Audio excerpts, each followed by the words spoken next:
This is our annual State of Premier call. I want to thank everyone who's in attendance for joining us this morning. My guess is it's freezing wherever you are, so thanks for taking the time. We all made it into the office today, those of us here in Pennsylvania, but it's pretty cold. So I hope you're staying warm wherever you're at. Let's jump right into it. Go ahead, Sebastian.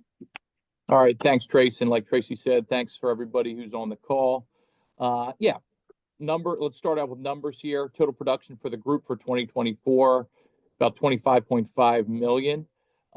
That's up about 3 million year over year. Yes, the market did help with that. We are a heavy, fee-based money management group, so the market helped, but we also had organic growth. You can see there. We currently sit at 77 FPs in the branch, which is up from 71 at the start of last year. And right now we have 2 LOUs signed for advisors who are going to join us in the next couple months. I would expect that personally, just based on some of the conversations that we're having, to look more like 5 or 6 by the end of Q1 this year. But we can talk more about recruiting on a later slide. I just want to touch a minute on support services. I'm hoping you all know that we do offer support services to all of you. Our virtual assistant program, we're currently working with 13 offices, and there's a whole list there of the things that we can help you with. We feel like we do a great job with virtual assistant. Unlike the home office, a lot of times I hear that people start working with someone at the home office and then they get moved from department to department, and there's no real consistency there. We know you. You're always going to be talking to the same people. We come into it knowing what you need, knowing what kind of business you do. So it's just kind of a leg up right from the start. So if any of you are interested in using virtual assistant, either short term or long term, we would love to have you join the program. Jody can fill you in on all the details of how it all works, the cost for that. So if you're interested, please reach out to her. Model management is something we have 6 offices using. You pick the investments. Sebastian certainly can have a conversation with you, and he can certainly help you pick the investments you want to use. This can be, models you use, for your entire group, or if you have some specific kind of weird situation you're dealing with a client and you want to work through some, hold on one second. I got to let somebody in. There we go. Yeah, if you want to work through, something specific, he can do that too. We do all the trading right here. It's billed quarterly in arrears. The cost is 15 beeps. We do at least 2 calls per year just to make sure everybody's on the same page and things are going the way they should be. I don't know if you wanted to add anything to that, Sebastian. Yeah, just, we're running our own models here, from a rep directed standpoint. We're following the markets. We're learning about the different investment options out there, meeting with wholesalers. So we do run our own rep directed models. But like Tracy said, it's totally customizable. If you have a few favorite mutual funds or ETFs that you want to make sure are in your models and you need us to kind of fill in the cracks, we're happy to do that. At the end of the day, these support services are all about taking work off your plate. I mean, I just did the rebalances for the models we have here at Premier, and I know how much work that can be. So if we can take that off your plate, please, take us up on that.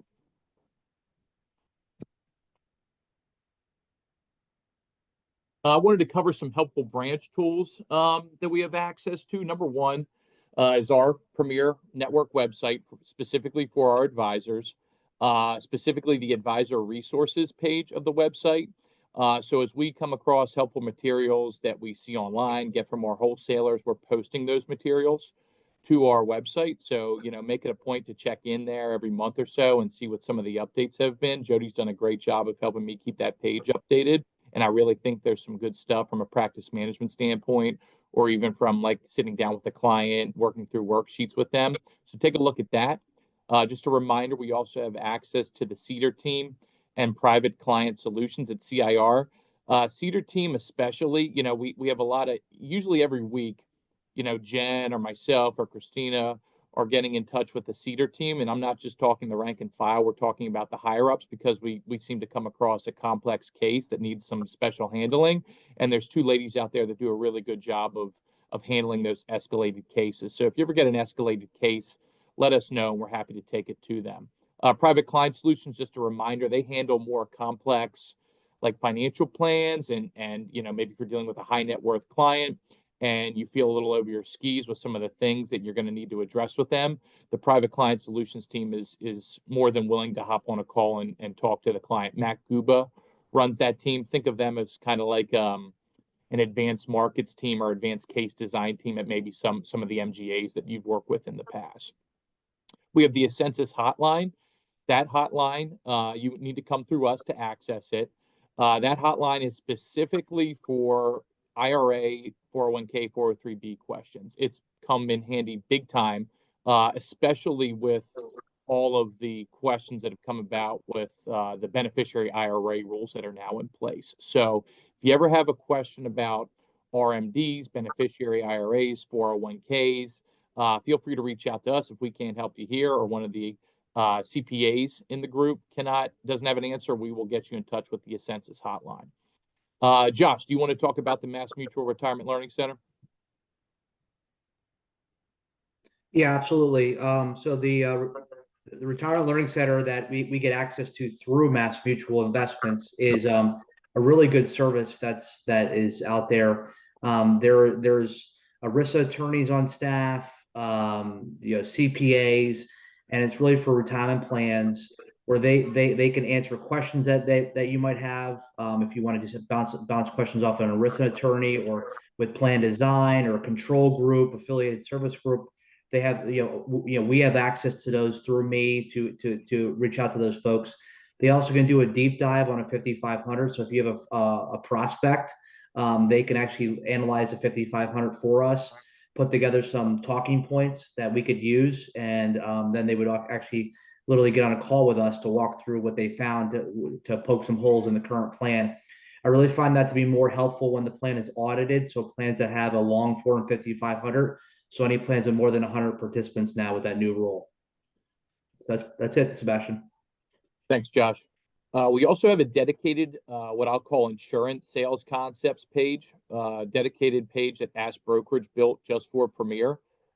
So they're constantly updating that. We have a really good contact there. You may have, I can't remember. I don't think he was at our annual conference with the Ash people, but Kagan Morris, who is the lead on their annuity team, has been very, very helpful to us in many different ways. He's the one running that page for us and updating it with sales concepts.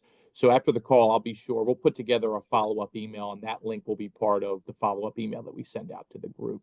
And then finally, I have the MFS Advisor Support Guide up there. That is a support guide that MFS put together for us. We're going to send that out after the call as well. Basically a grouping of maybe 15 to 20 pieces that MFS has that really can help you from a practice management client review standpoint. So be on the lookout for that as well. Technology. So a few items we wanted to highlight. Levitate. We've used Levitate in-house here to constantly communicate with you. So all those emails that you're getting blasted with from us are coming from Levitate. We also do that with different messages, obviously, to our clients. Jody is our in-house Levitate expert. So if you want to learn more about how that works and how that can help you stay in front of your clients, be sure to reach out to her. You'll see Precise FP is on there. We have not purchased Precise FP yet, but we're looking at it. I know I've talked to a few advisors in the group over the years, and there's always been some, for lack of a better word, annoyance that Cambridge doesn't really have an electronic onboarding tool where you're gathering all the data that's necessary to be inputted into Click. There is a way to somewhat do that with Precise FP, so we're exploring that a little bit more, so stay tuned for more information on that.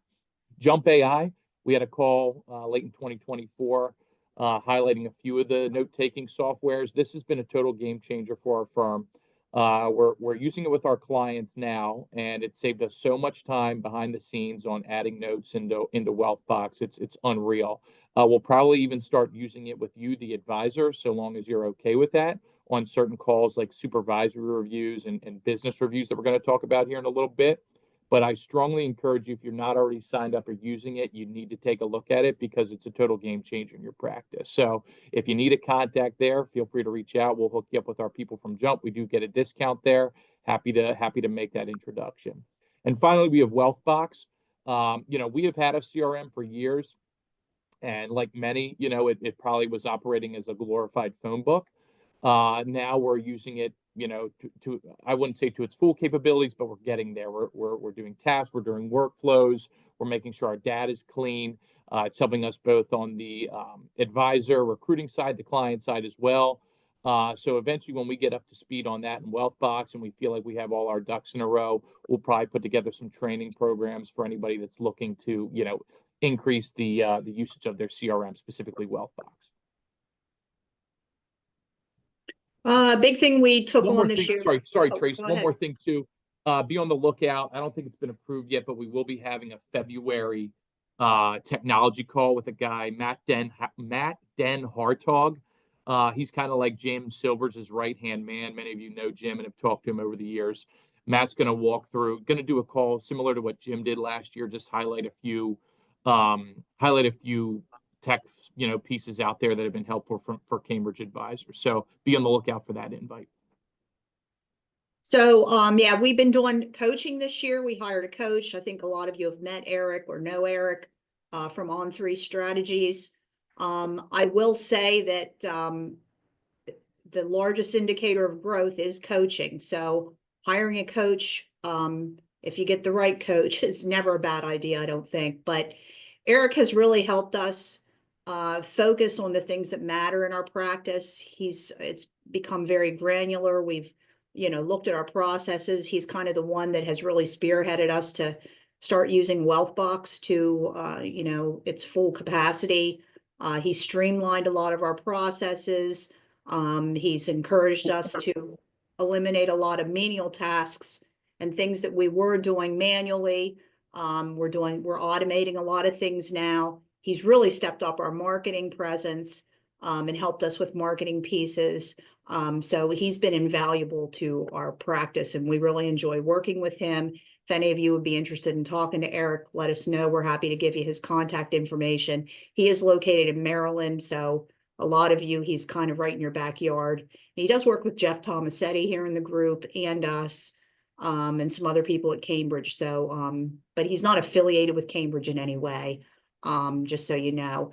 However, Think Legacy, the home office reached out to us, and Todd Fithian at Think Legacy, we're also working with him, but we're doing it as part of a beta with Cambridge.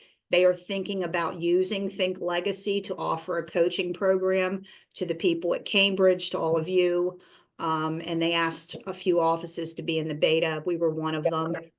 We just had our first call with him. It was very good. Now with him, it's more of a very high level coaching, which is also good. So Eric, we feel like he's really digging into the practice and our processes and our procedures, where I think Todd is more high level things you need to think about, your goals and your mission and that kind of thing. So they've both been helpful.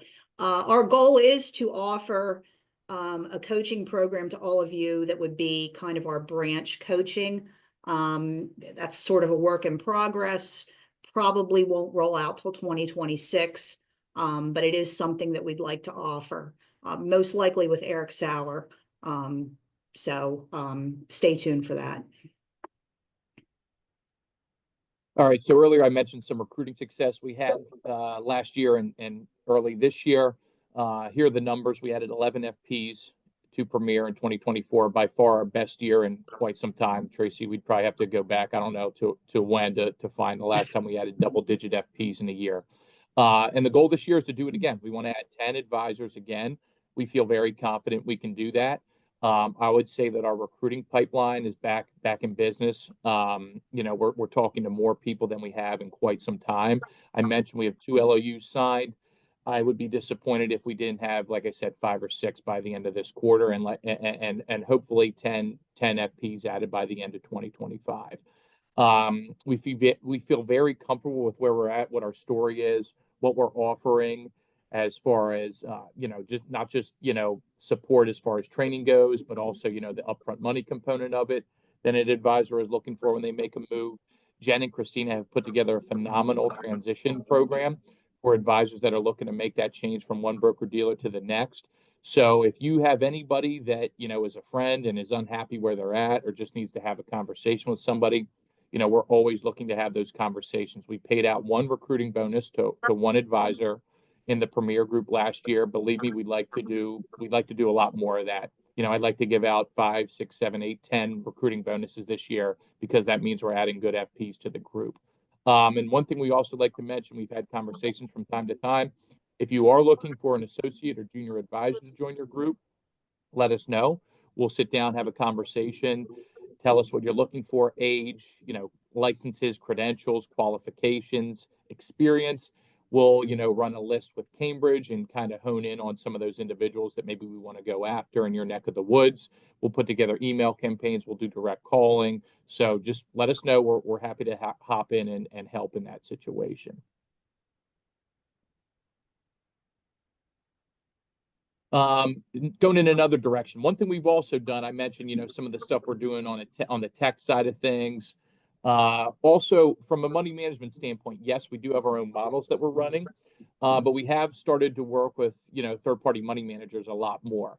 You'll see some familiar names on this list, SEI and AssetMark. We have some advisors in the group that work exclusively with these firms, and I believe are very happy. I'm sure they'd be willing to share their experience with you.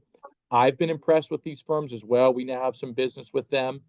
SEI, you know, they're what I would call, you know, a cheaper option than most third-party money managers because they do so many things in-house. They're also able to accommodate small accounts. You can essentially start an account from scratch and have it in a managed money account. You can't do that, obviously, on Wealthport. SEI, you're able to do that. They're phenomenal from a non-qualified standpoint with tax efficiency with their strategies. AssetMark, on the other hand, they're really not doing they have their own models. They're not doing a whole lot of that. They have a bunch of outside money managers that are available on platform, kind of like CAP, more expensive than SEI. But the one thing we really like about AssetMark is their business builder program and some of the practice management materials that are available if you're looking to grow or streamline your practice. SEM, they're more of a boutique shop. We were introduced to them by our coach, Eric Sauer, have a really good relationship with that wholesaler. They are what I would call a very active money manager. And then they also have faith-based strategies. You know, we have some clients that are interested in that. If you do as well, you know, we're happy to make that introduction to the wholesaler there at SEM. CAP is there. Obviously, CAP's always been around. You know, part of the Wealthport offering. Now they're over 40 money managers. Can be a little bit overwhelming. I have been having more conversations with our advisors about CAP and some of the managers that are available there. So, you know, we're happy to basically say, hey, here are the ones we like. Here's what you should be looking for this type of client. And maybe instead of you having to sift through 40 managers, we're giving you 5 or 6 to look at. And then you have at the very bottom bullet point, they're not third-party money managers, but these are platforms that I wanted to highlight.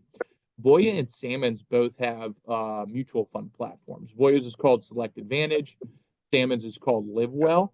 I know a lot of times we have conversations with advisors that are doing direct business, and the A share versus C share conversation and warnings that possibly pop up in trade review can be very annoying. A way around that, and a way not to have those A share, you know, 5% sales loads coming out up front, is to use these Voya and Sammons platforms. Voya, the minimum start at 2,500. Sammons is a little higher, 10,000. But the nice thing about these platforms is that you're not just stuck with one money manager. There's hundreds of different mutual funds, probably 30, maybe 20 to 30 different money managers on platform. So I highly recommend if you want to do direct business, but you don't want your clients paying the 5% sales load, you don't want to put them in a brokerage account and buy C shares or anything like that. Let us know. We're happy to connect you with the wholesalers with these two options because they've been very helpful with our practice.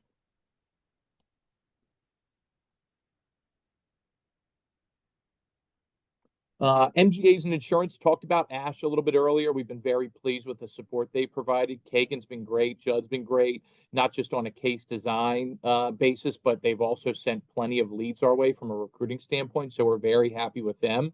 Mark has a very close relationship with those guys. So if you ever want to pick his brain, feel free to reach out. Crump, we just wanted to, I know some people still work with Crump. We don't do a whole lot with them anymore. But Crump was just purchased by a company called AmeriLife. Not sure what that impact is going to be, but we wanted to make sure that you were aware of that.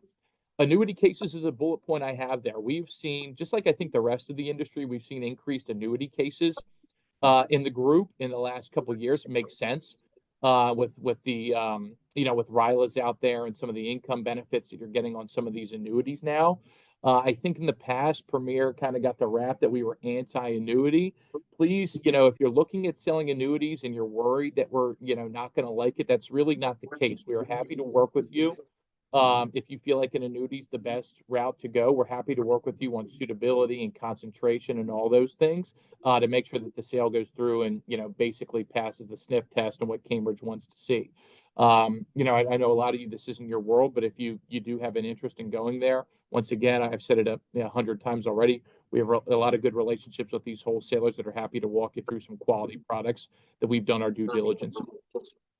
And then finally, I know over the years I've heard a lot of frustration with some of the larger MGAs, Ash and Crump, especially if you're looking for, more smaller boutique local operations. We have one in Harrisburg that we work with called URL Insurance, and are connected with one down in the Delaware, Maryland area as well called Vizio. If you do have, especially folks up in New England and New York, if you have a local MGA relationship that you really like, please, send it our way. I'd love an introduction. That way we have, a local relationship up there as well. And with that, I'm going to come over to Josh Caesar. Just first off, Josh, as many of you have known, talking to him, knows his stuff in the 401k space. I appreciate everyone that's taken the time to have a conversation with them, and especially those that are now working with him on joint cases in the retirement plan space. So Josh, you take it away. All right, thank you, Sebastian. And yeah, I just wanted to piggyback off what Sebastian said. I wanted to thank all the FPs that have decided to work with me already. I'm extremely thankful. I'm the new guy. I know it sometimes takes some time to build trust. So I really, really appreciate those FPs that have decided to already work with me.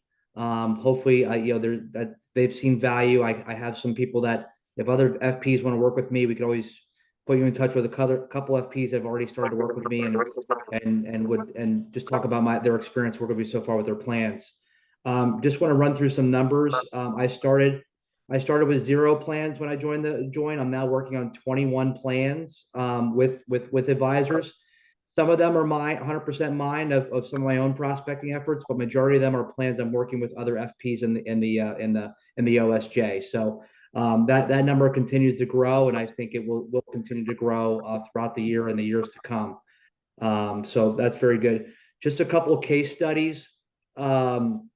One plan I was brought on by one of the FPs. It was $11 million plan.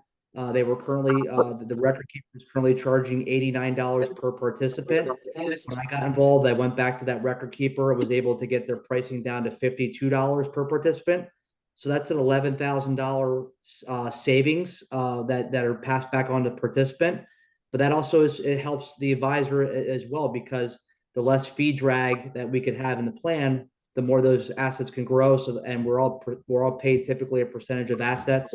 So that means we're making more money as well. So it's really a win-win for everybody. It's win-win for us. It's a win-win for the participant and for the plan sponsor as well. Another case study. This is $1 million plan. Those are majority of the plans in our OSJ are going to be in that $1 million size. The pricing was 1.44. I got it down to 1.14. So that's a savings of $3,000. Smaller plan assets, but still significant savings in the 401k space. So those are just 2 case studies of me getting involved and getting the pricing down on that smaller plan too. We went from funds that were revenue sharing funds to funds that are now 0 rev share, and that's really the trend in the marketplace. Is you want to get down to 0 rev share mutual funds in the plan as well. PEPs. Second bullet point, PEPs. They're going to continue to grow in the space. PEPs were introduced back with Secure Act 1.0. PEPs are going to continue to gain steam. If you PEPs stand for Pooled Employer Plans. If you have any questions about those, please come to me. I really have a lot of knowledge, more so than most financial advisors out there in the marketplace on PEPs. I really think they are where the puck is going. So if you have any plans that are currently audited, so more than 100 participants, you probably should be educating your plan sponsor about PEPs. And what I always say is if we're not going to them proactively with it, we don't want another advisor coming in behind us to educate them on PEPs to steal it. So rather be proactive than reactive. Lastly, is Secure Act 1.0, 2.0. There continues to be changes in legislation. One change was the email I just sent out. There's a new catch-up contribution that's available now for people that are ages 60 to 63. You guys should all be aware of that. There's going to be a change in 2026 on Roth catch-up contributions. So that's next year. So there's constant change going on in the space. Just reach out to me, and I can kind of educate you on some of those changes that I think are important. Next slide. So yeah, just fiduciary requirements. Okay. So, we have over 357 plans in our branch, and I've kind of spot checked a lot of them, and I'm finding some situations that from us being the OSJ that we really and might be another reason why you might want to partner with me moving forward. And these are just a couple things here. Have you did an RFP in the last 3 or 4 years? The Department of Labor recommends that. So if you haven't done that, you probably should be doing that. It's not required, but it's highly recommended. And that's something where I really could help you guys. Being a former wholesaler, I would do 300 pricing proposals a year. It's where I really enjoy, and I could really help you with making sure that your current plans are priced appropriately and help you with those RFPs. 408B2, if you don't know what that means, definitely call me or Sebastian or Tracy or Christina. You got to be updating your 408B2s. Also, when you fill out your 408B2s, you're indicating things that you're going to be doing for your plans. If you're not doing those things, that's a problem. That's an issue. So, make sure whatever you indicate on your 408B2, you're actually doing, because, you actually put that in writing, the plan sponsor signed it, that you're doing all these services for what you're getting paid for. So just make sure you're doing that. As well, lowering compensation. If you lower your compensation, you have to update your 408B2. If you indicated you're an ERISA 321 on the 408B2, how are you monitoring the investments? You have to be monitoring the investments if you're a 321. How are you doing that? What is your process? I'd love for you to show me. You don't want Cambridge or the DOL coming in and saying, hey, you recommended these funds. What is your process to monitor these funds? We're now using FI 360.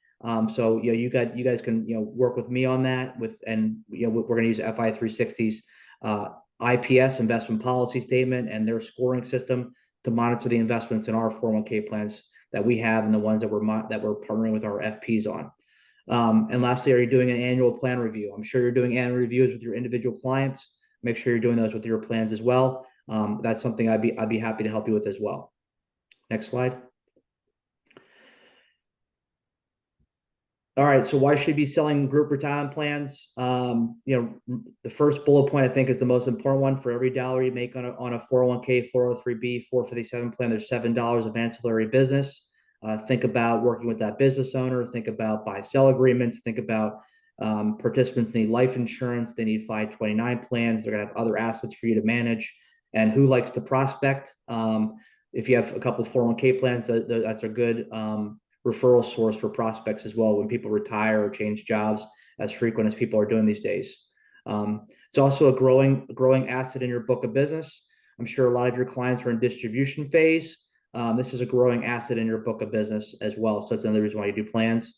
The third bullet point is basically defense versus offense. If you have a business owner client and you don't have their 401k plan, you probably want to get that plan, because you don't want that local LPL advisor, Morgan Stanley advisor, local RIA coming in and you're basically taking the plan and then also saying, hey, Mr. Business Owner, I can also manage your assets as well. So it's also defense versus offense. So make sure you have their plan.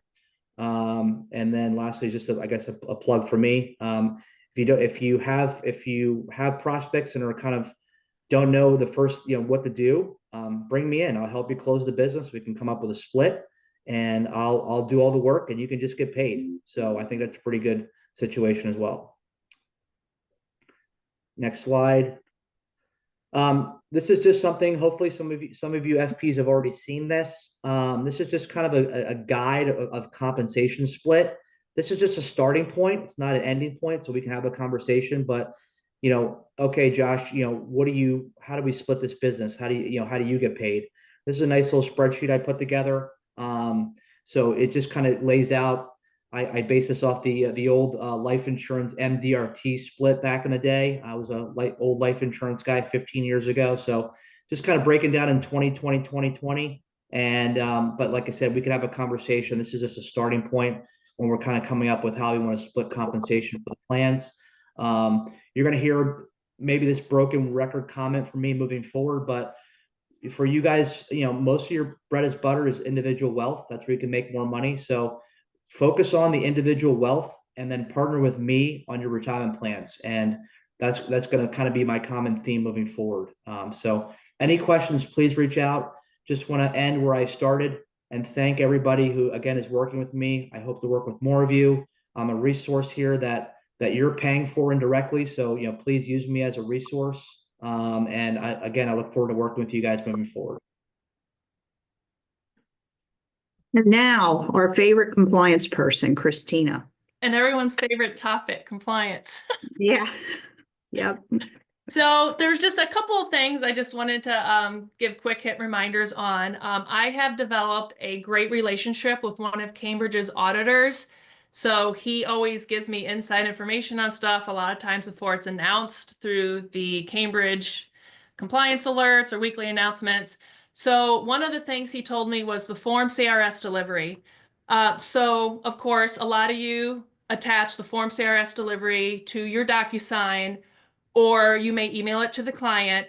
But so what I'm referencing here is when you meet with the client and you're physically handing them the forms, the Form CRS. You have to have a way of tracking that you actually delivered the form. There has to be documentation showing you did that. The good news is you can track it however you want. You can either put it in the client note in the client file saying I met with the client this day, handed them the Form CRS. You can have an Excel spreadsheet, have a running sheet, and then each time you meet with the client and you're giving it to them physically versus attaching it to DocuSign or an email and tracking it that way. So this is something that the auditors are going to be looking at. And of course, anytime I know an auditor is going to be looking at something on you guys, I want to make sure you are aware of it and don't get surprised. State securities reminder. So I have been seeing enough of this that I wanted to bring it up. Just wanted to remind everyone that you do have to be licensed in a state anytime you're opening an account that is commission-based and any annuities. I have seen several times new paperwork come through trade review and the FP is not licensed in that state. So there's several reasons why that could be an issue. One, you shouldn't be discussing investments with clients that you're not licensed in their state. Two, I can't approve the account if you're not licensed in that state. And three, what you guys really care about, you're not going to get compensated even if I missed it. If the account got approved, you're not going to get paid if you're not licensed in that state. So if you're not sure, just reach out to me. If you're not sure how to check if you're licensed in a state, it's in Click. Please reach out to me or Jen. We can both show you how to look, or we can send an email to licensing and get you licensed in a state if you need to. The good news is most of the time it's pretty quick within the same day. Some states are a little more complicated, but usually 3 days tops. So just if there's a client you want to work in and you're pretty sure you're going to do the business and it's going to be either an annuity or some sort of commission account, please reach out. Let's get you licensed first to make sure you're on the up and up and that you're getting paid and you're not going to have any issues with approvals. So I just wanted to give a little quick hit for anyone who uses the federal form T4. Pershing has updated that form. So if you don't use that form, you don't have to worry about it. But if you do, just wanted to make you aware that Pershing has updated that form. Advertising submission, expiration reminder emails. So as you all know, when you submit stuff to advertising, it has an expiration date. You can go into Reg Ed at any time and look at when that expiration date is. But up to 90 days before that expires, anybody who was on that submission, so the originator and the submitter, will start getting those emails to remind you that your advertising is getting ready to expire. If it's something that was a one and done, or you don't need it anymore, it was for a campaign, that's fine. You could suppress the emails and you don't have to do anything further. If it is something that you want to keep using, you can go into Reg Ed and request an extension. Cambridge will extend it for 1 year. So just wanted to keep that in mind, keep that in mind, that if to keep an eye on the expiration dates on your advertising, and please don't use expired advertising, because of course this is also something that the Cambridge auditors are looking at. Another thing that Dave, my auditor friend at Cambridge, let me know is they are going to start looking at unapproved communication. So not only don't text clients, don't text each other on your cell phone number with securities related business. They're also going to be looking at other platforms like chat. So I've had a couple FPs reach out to me about this. Using the chat feature in Teams is the big one. Any communication between anyone on your team or your clients that is investment securities related has to be monitored and archived. So the good news is, if you want to use the chat feature in Teams, I did some research and talked to Cambridge, and you can set that up, but it does obviously have to monitor and archive. There is a cost per user, and you do have to have a certain Teams license in place. But if that's something you're interested in, please reach out. So this is just really big on the auditors, not only Cambridge, but FINRA, and we all know FINRA's a money grab, and they're looking at ways to just penalize everybody anywhere they can. So just please make sure that you are not using any unapproved communication, either text or chat features or anything like that. Also wanted to let everyone know that the annual Reg Ed CE is available now. This is the CE that you do that is through FINRA, that is now done annually in FinPro. So I already got mine done, knocked it out. It wasn't that hard, that complicated. I recommend just get it knocked out. There's 4, I had 5. So anybody who has a supervisory license, you'll have 5 different widgets in there. Everyone else should have 4. Go in and knock it out. They take 5 to 15 minutes, spread it over time. You can go in and come back. Just when you have 5-10 minutes, just go in and get them knocked out. They're really not that hard. None of us likes doing it, but we're all required to do it. So just go in and get it done. And then you won't get that annoying email and pestering from us at the end of the year. So here's some common issues that we have found in the branch that I wanted to bring to everyone's attention. Poorly completed switch forms. So annuity disclosure forms, investment exchange disclosure forms. So the disclosure forms. So there's a reason why these are required when you are switching from certain investments to other investments. We have been noticing, and when I say we, Sebastian helps me with trade review when I'm out, or if I have a lot in there, that some of the switch forms are not really filled out the way they should be. It's very important that each switch form or annuity disclosure form or whatever investment disclosure form, that the forms are filled out specifically for that case, for that situation. What we're seeing is they're very broad, or they're almost like cookie cutter stamped, used on every single form. This is another thing that I also was made aware of from Dave that is being watched more closely. The goal is anybody can look at your account and understand why you recommended this switch or this investment or whatever the case may be for this client. It's to protect you, it's to protect the client. You don't want any questions, you don't want anyone digging around. So just please make sure when you're filling these out that you're filling them out thoroughly, completely. A couple of you, so for those of you who don't do annuities very often, when you do an annuity form, you'll send it to me, have me read it, have me check it, make sure it's good, that it will pass my test and pass Cambridge's. I'm always happy to do that with one of these forms. Really, any forms, if you're not sure, please feel free to securely email them to me. I'm always happy to check them before you send them to your clients, because I don't like having to send you back to your clients either because you had to change something or you missed something important, or we have to redo a form and then you have to go back and have the client initial and sign stuff. Overlooking continuing education requirements. I kind of touched a little bit on this previously. Also, with the continuing education that is done through Reg Ed with Cambridge, they send these out. They need to be done within a certain time frame. If you don't get them done, you're not going to get paid. And if you don't do the FinPro ones with FINRA, they're gonna hold your licenses. So just please get these done. Please don't. I hate bothering and nagging people about this stuff. So just please get it done in a timely manner. Put it on your calendar when you know you're going to have a slow time, around a holiday or something, and just get this stuff knocked out. And then you don't have to worry about the end of the year, because the last thing any of us want to do at the end of the year is worried about getting stuff like CE done. Another thing I wanted to point out is ignoring trade review. So trade review, the expectation is to go into trade review daily. Now, I know that that is not reasonable and not feasible for most of you. So I ask people to go into trade review at least a couple times a week. I think some FPs think that if they're not submitting new business, they don't need to look in trade review. Trade review is more than just new account paperwork. Most of what is being ignored are trade warnings. So trade warnings are auto-generated from Cambridge. It's not something I created. It's something that gets sent to us as the supervisors, as your OSJ, and then we send it to you to get a response because we don't know the situation. Sometimes I can figure it out or I can see what it is and I can answer it and don't even have to send it back to you. So trade warnings, it could be it could be something you're not even aware of.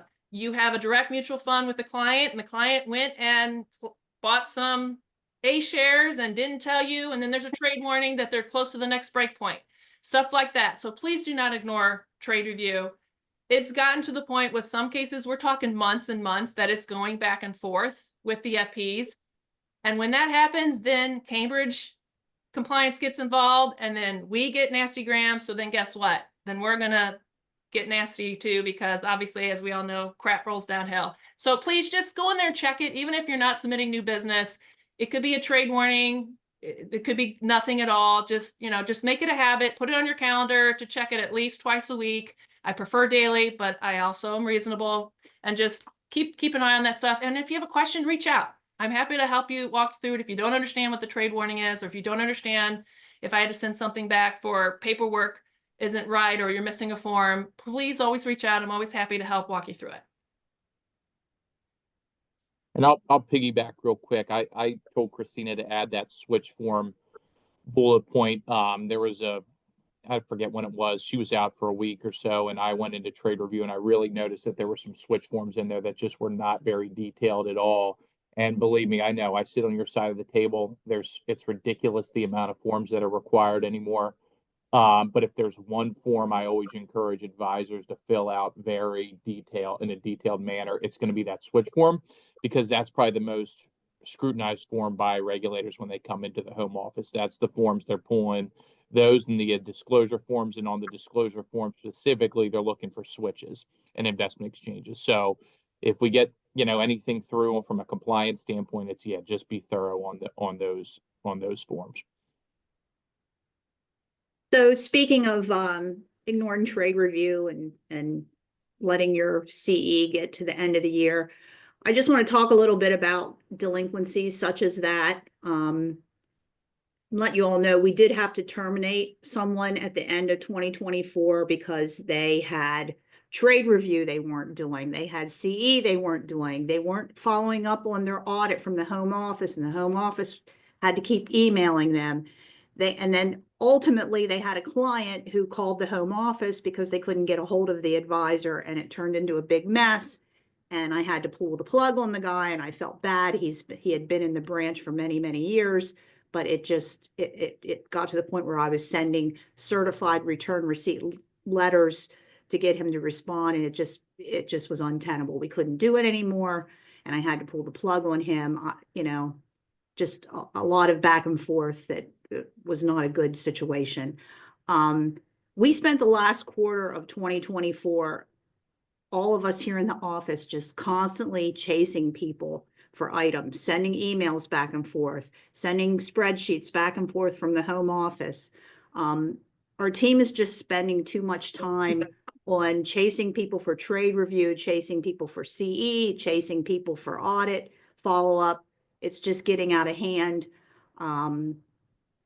I did send some information to some of the repeat offenders, letting you know that we have to find a way to deal with this. The home office is greatly encouraging us to try to tighten this up.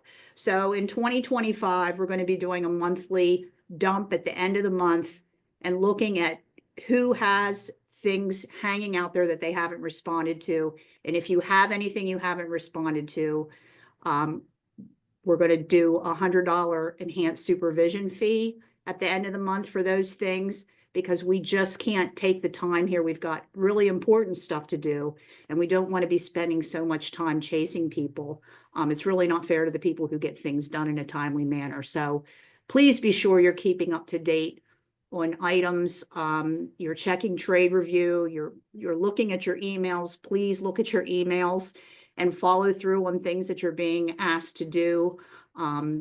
This business, you don't want to be absent in this business. You have to be engaged. You have to be paying attention. So I just don't want to be sending people fees at the end of the month, but this is what it's come to, and just stay on top of things, please.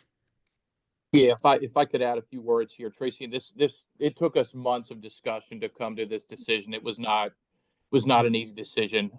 We do not want to do this. It does not apply to the vast majority of the advisors in the group. Quite frankly, if you have not heard from us about this yet, you probably won't ever hear from us on this front because you're staying on top of your stuff. But as Tracy said, home office is exerting a little more pressure than usual on this stuff. We don't want to terminate anybody else. We don't want to submit letters of education, letters of caution.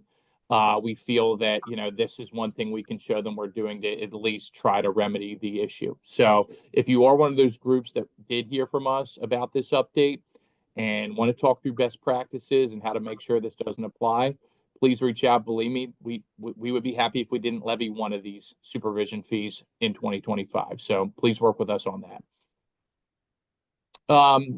Changing gears here, industry updates, just a few quick bullet items here. I know we're getting close to the hour. Some things you should be paying attention to: the Social Security Fairness Act. You'll want to read up on that. So, there's no longer a reduction in Social Security benefits for police, firefighters, teachers. Be sure to look that up. Corporate Transparency Act. Man, this has been a mess.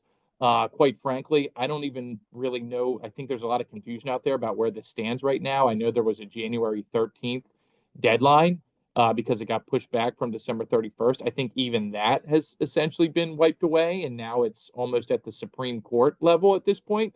If there's anybody on the call that wants to correct me at the end of this call, feel free, because I've read a lot of articles about this thing, and I know you all have a lot of business owner clients that want to know what the status of this thing is. So happy to listen if anybody has some concrete details about what's going on there. Artificial intelligence, that could be a whole call unto itself. We've talked about some of the ways it's helped our practice here.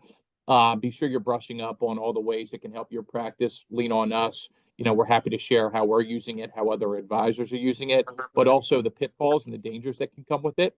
Because it's not without those. And then finally, there's a bullet point about student loans and credit scores. For years, folks that were delinquent on their student loans, it did not impact credit scores. If you are talking to, not just young clients, but even older clients that have student loans and have been paying them, they need to know if they're delinquent at the end of January, that's going to start impacting credit scores again. So just a few things we wanted to highlight as far as, articles that are going around, industry updates there. Just some general reminders and updates. We are looking for a junior FP to add here in 2025. That person's going to really help Sebastian and the rest of the team out. But one of the things we do want to do with that person is hopefully provide some higher level financial planning to all of you. So keep your eye on that. We're hoping we can put that one to bed pretty quickly. We'll see. Hiring's never fun. If you are looking to unburden yourself from your smaller clients, I know some of you have reached out to Sebastian. It's been a topic of discussion. We are looking into that and trying to come up with a solution. That's pretty complicated, but we feel like we might be able to get there. So again, if that's something you're interested in, happy to talk to you about it. We're looking for a creative solution. Hopefully we can get something by the end of 2025 on that one as well. If you still do not have a succession plan in place or an emergency plan in place in case something happens to you, you really need to get that done. 2025 is your year. We've done a lot of these with many of you in the branch, and you all should have one. If you do something with us, we have a template we use. If you do something with us, you can always when you find that person, we're happy to put this aside and you can write your own succession plan with that particular person. But if you don't have somebody, you really need to at least have that emergency plan in place. We can help you with that. If you're looking for a simple turnkey brandable way to get marketing materials, again, something we're working on. Eric Sauer has really helped us with this, and we feel like we can perhaps offer this service to all of you. Marketing is probably not anyone on the call is their strong suit. So we're hoping we can help you all out with that in 2025. And lastly, if you have a top-notch wholesaler who you really enjoy working with, who provides you with great support no matter where you're at, we would love to know who they are. So if you could reach out to someone here on our team for an introduction or do an email introduction, we would love to know who they are. We're always looking for some great wholesalers to add to the team. So please let us know. As far as plans for 2025, you can still expect Christina and Jen to do the supervisory reviews that they've done over the past couple of years. But on top of that, Tracy and I really would like to do what we're kind of going to call, at least for this year, a business review. So it's less compliance, more focused on how you're running your business, what's working, what's not working, how we can step in and help. So we're really looking forward to those calls. We feel like over the last year with me going to RPM and working with some of the coaches that we've been working with, that we really feel like we can add some value there. And then once again, we'll be getting back out on the road. Some of you have already heard from me about planning visits to stop and see you. So, you know, if you can take some time to have lunch or have dinner with us when we're out your way, you know, we'd love to see you in person.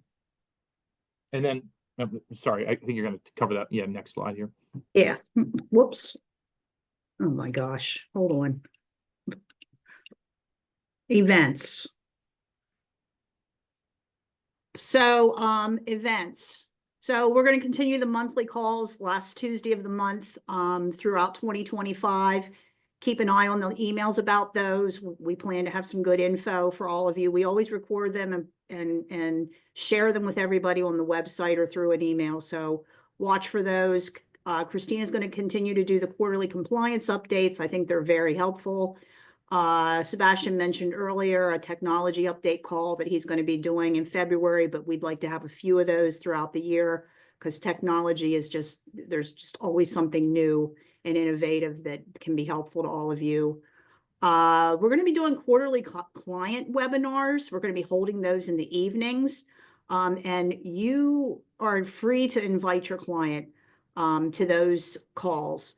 We have one scheduled, I think, for February, Social Security. Stay tuned for that. We'll be sharing more information about that. Premier Exchange, I think we're going to, didn't you guys decide you didn't want to do those every month? We're going to be doing them a little less, but still going to be doing those. The goal with those is for them to be very interactive, peer-to-peer, always looking for suggestions on topics. Please feel free to share anything you'd like to see on those calls. CPA CE, that's going to be scheduled here soon. We encourage you to share that CE opportunity with any CPAs you know. That can be a hard thing for the CPAs to get, so that's a good opportunity. We're going to be doing some recruiting events, roadshow recruiting events in conjunction with the home office. And we'd like for many of you to participate in that if we're going to be in your area. Again, stay tuned. We'll share information about that with all of you as well. Sebastian has a portfolio construction group that he put together that meets a couple times a year.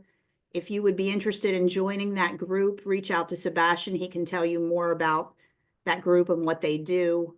And then CE at the annual meeting. We did that last year. It was a big hit. We plan on doing it again this year at our annual meeting, which is going to be in Hershey, September 3rd through 5th.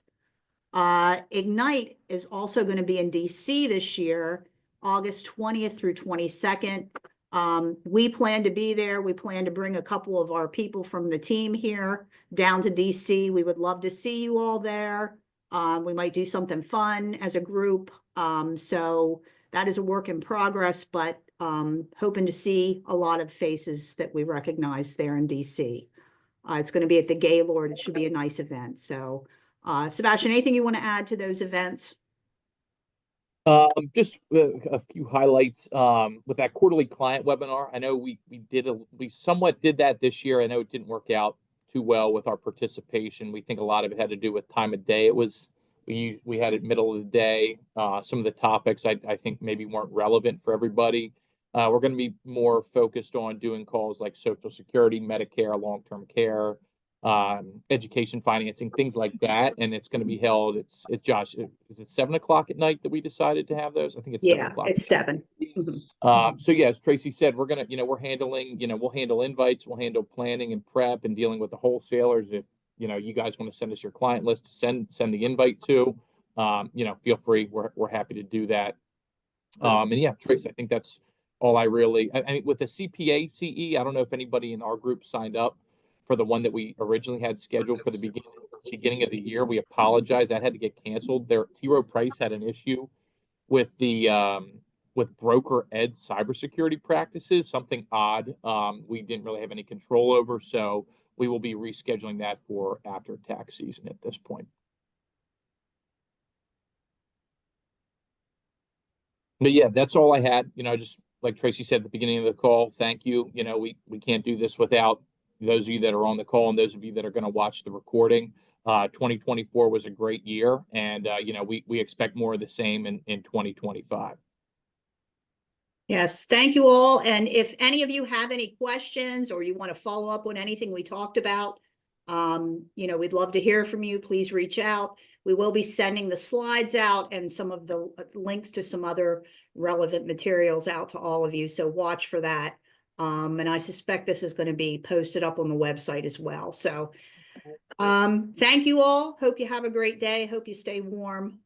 Please reach out if you need anything. We're here to help you. So thank you all. Have a great day.